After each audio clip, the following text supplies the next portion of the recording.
Halo guys, di sini di video ketiga aku akan ngejelasin tentang materi ini. So, selamat menyaksikan.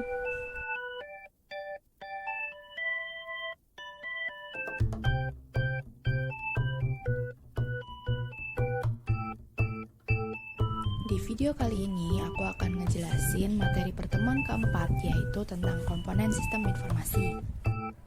Nah, sekarang sistem itu apa sih? Jadi, sistem itu seperangkat komponen yang saling terkait dengan batas yang jelas bekerja sama untuk mencapai serangkaian tujuan bersama dengan menerima input dan menghasilkan output dalam proses transformasi yang terorganisir. Simpelnya, sistem itu kumpulan komponen yang terhubung mulai dari input, proses, sampai output.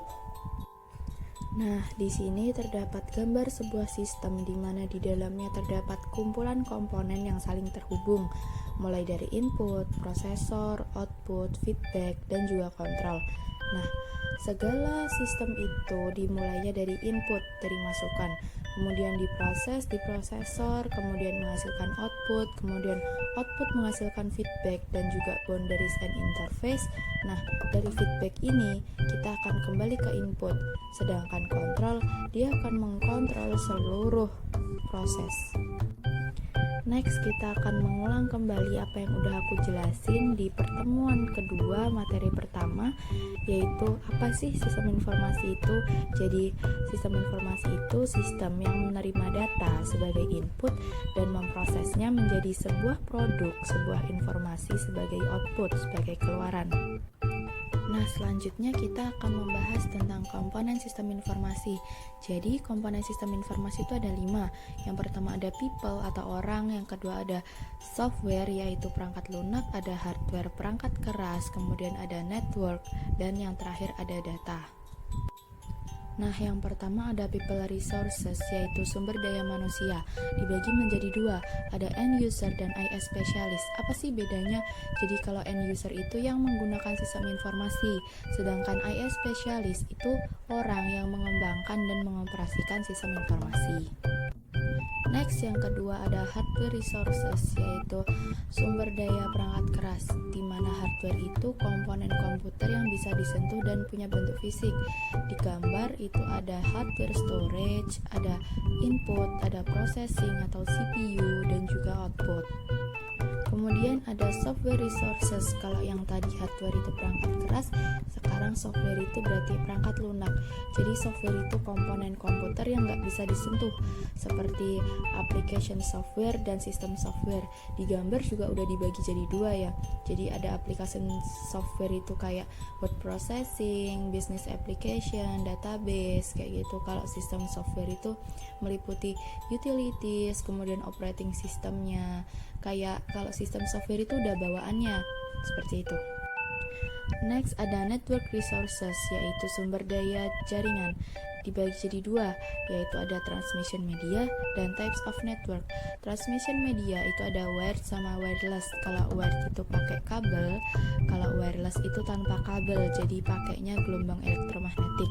Sedangkan jenis jaringan itu ada 3, ada LAN, PAN, dan WAN.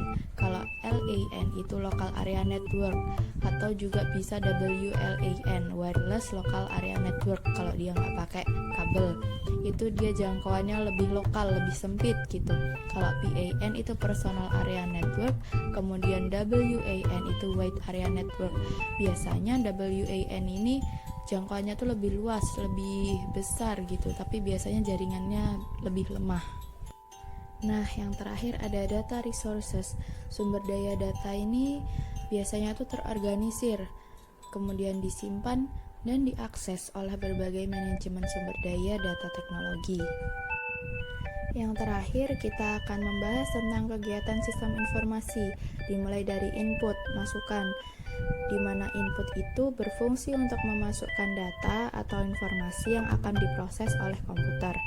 Nah, setelah di-input, kemudian kita akan melewati proses, di mana proses itu punya fungsi untuk memproses dan mengolah data yang diberikan oleh peralatan input.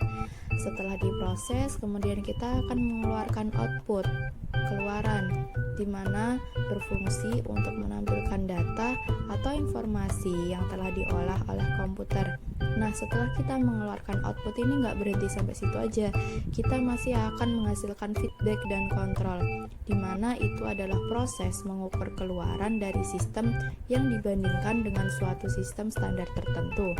Nah, setelah dari feedback dan kontrol itu, dia akan kembali lagi ke input, kemudian proses, output, feedback dan kontrol lagi, dan begitu seterusnya.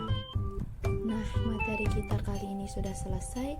Terima kasih sudah menonton, terima kasih sudah memperhatikan apa yang sudah aku jelaskan. Mohon maaf apabila ada salah kata atau salah penyampaian. See you in next video. Bye-bye.